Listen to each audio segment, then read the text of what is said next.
Hi అండి. మీలో ఎంతమందికి చేపల ఫ్రై ఇష్టమో కామెంట్ చేయండి. అండ్ చేపల ఫ్రై ఇష్టమై ఉండి ముళ్ళు వల్ల తినలేకపోయే వాళ్ళు ఎంతమంది ఉన్నారో కామెంట్ చేయండి.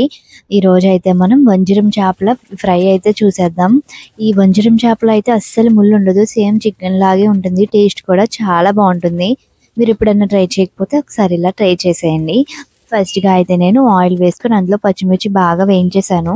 బాగా వేసిన తర్వాత అందులోనే ఉల్లిపాయలు వేసి బాగా ఎర్రగా అయ్యే వరకు ఉంచేసాను. అది కూడా వేసిన తర్వాత అల్లం వెల్లుల్లి పేస్ట్ వేసాను. అవి కూడా బాగా వేగిన తర్వాత వంజరం చేపల ముక్కలు అయితే వేసేసాను. సో చేపలు వేయగానే పైన సాల్ట్ వేసాను. ఎందుకంటే చేప సాల్ట్ అనేది బాగా పీల్చుకుంటుందని చెప్పి.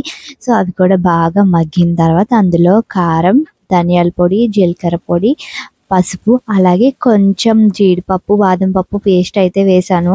లాస్ట్లో కరివేపాకు వేసుకుని బాగా మగ్గించేసుకొని లాస్ట్లో కొంచెం కొత్తిమీర వేసుకుంటే టేస్టీ అయిన చేపల ఫ్రై చాలా ఈజీగా రెడీ అయిపోయింది.